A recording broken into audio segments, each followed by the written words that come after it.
প্রিয় বিদ্যার্থীবৃন্দরা, সবাইকে সংস্কৃত চর্চা পেজ ও ইউটিউব চ্যানেলের পক্ষ থেকে নমস্কার ও জয়গীতা সম্ভাষণ জানিয়ে শুরু করতেছি আজকের পর্বটিতে আমি শ্রীমদ্ ভগবদ গীতার প্রথম অধ্যায়ের 6 নম্বর শ্লোকটি নিয়ে আলোচনা করব। তো শুরুতেই আমরা দেখে নিব শ্লোকটি।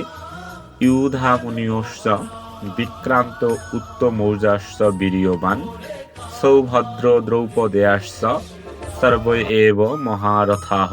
তো উক্ত শ্লোকটি সংস্কৃততে উচ্চারণের ক্ষেত্রে আমরা যে যে সূত্র সমূহ প্রয়োগ করব, আমি বরাবরের মতো আজকেও সেগুলো সুবিধার্থে এখানে লিখে দিয়েছি। যদি কোনো শব্দে অন্তস্থ জ থাকে তাহলে তার পরিবর্তে আমাদের ইও এর মতো উচ্চারণ করতে হবে, এবং তালিবের শয় চ থাকলে তালিবের শয় চ যেহেতু এটি একটি বিসর্গ সন্ধির মানে আসলে নিয়ম, তো বিসর্গ সন্ধির ক্ষেত্রে আমরা জানি শটি আসলে বিসর্গ হয়ে যায়, এবং কি পরবর্তী যে বর্ণ চ সে চটি আলাদাভাবে চলে আসে।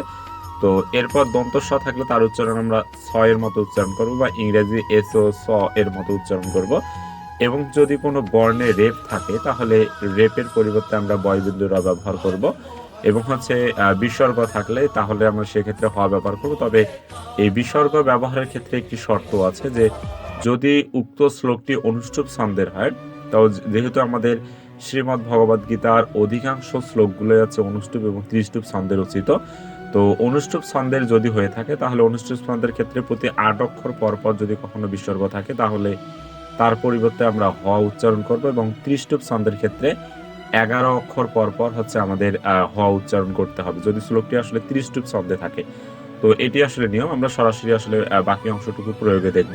তো এখানে একটি বিশেষ নোট দিয়েছি বরাবরের মতো, যে মনে রাখতে হবে যে যদি কোনো শব্দের যুক্ত বর্ণ থাকে তবে তা বিভাজন করে উচ্চারণ করতে হবে। তবে যুক্ত বর্ণে কোনো কার থাকলে সেই কারটি যুক্ত বর্ণ বিভাজনের পরবর্তী যে বর্ণটি সেটাতে আসলে ব্যবহার করতে হবে।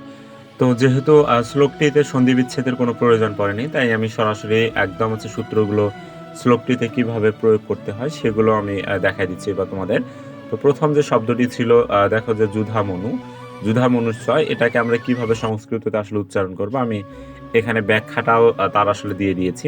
যে প্রথম কথা আমরা জানি যে যদি অন্তস্থ জ থাকে তাহলে তার পরিবর্তে আমাদের ইও উচ্চারণ করতে হয়। তো সেই শর্ত অনুযায়ী দেখো এখানে অন্তস্থ জয়ের পরিবর্তে আমি ইও লিখেছি, এবং অন্তস্থ জয়ে যদি কোনো কার থাকে তাহলে সেই কারটি পরবর্তী যে বর্ণ আছে সে বর্ণে কিন্তু চলে যায়।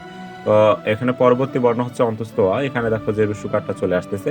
তারপর ধয়া কার ঠিক থাকলো এবং ম ঠিক থাকলো, এবং নয় দেখো এখানে আছে একটা কার দেওয়া আছে এবং ফলা দেওয়া আছে। তো মাথায় রাখতে হবে যদি কোনো বর্ণে কার এবং ফলা উভয়ই থাকে তাহলে প্রাধান্য কিন্তু ফলাতেই পাবে।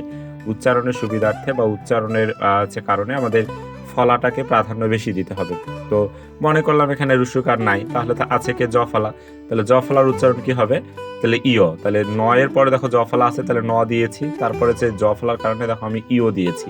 তো এরপর তারপর আমরা যেটি করব যে ওই বর্ণে যদি কোনো কার থাকে সেই কারটি দেখো পরবর্তী যে বর্ণ সেই বর্ণে কিন্তু চলে যাবে। তাহলে পরবর্তী বর্ণ অন্তস্থ অ, তাহলে অন্তস্থ অ এর এখানে দেখো রুসুকারটা চলে আসতেছে। তারপর তালবেশ শয় চ অর্থাৎ বিসর্গ সন্ধি আবারও চলে আসলো।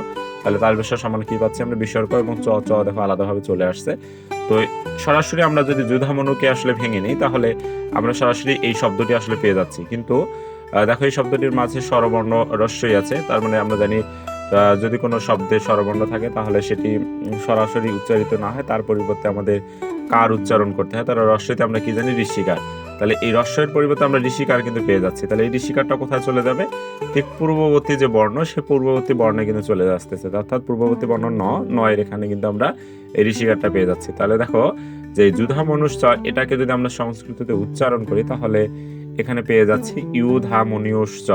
তো আশা রাখি তোমরা বিষয়টি বুঝতে পেরেছো। এরপর দেখো যে বিক্রান্ত ঠিক থাকলো উত্তম মৌজাশ্চ, উত্তম মৌজাশ্চ এখানে দেখো যে শুধুমাত্র পরিবর্তন হয়েছে তালিবেশ চ অর্থাৎ বিসর্গ সন্ধি, তাহলে তালিবেশ সমান আমরা বিসর্গ পেয়েছি, এবং চ দেখো আলাদাভাবে আমি লিখেছি। তারপর পরবর্তী শব্দ যেটা বীর্যবান আছে, এই বীর্যবানকে যদি আমরা ব্যাখ্যা করি তাহলে কি পেয়ে যাচ্ছি, তাহলে দেখো যে বীর্যবান শব্দটিতে বয় দীর্ঘিকার ঠিক থাকবে, এখানে আসলে এটা কোনো পরিবর্তন নাই।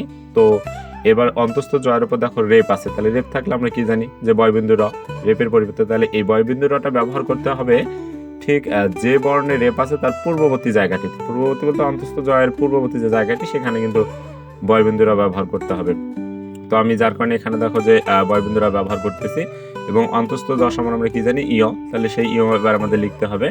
এরপর হচ্ছে বয় আকার ঠিক থাকলো এবং হচ্ছে ন হসন্ত ঠিক থাকলো।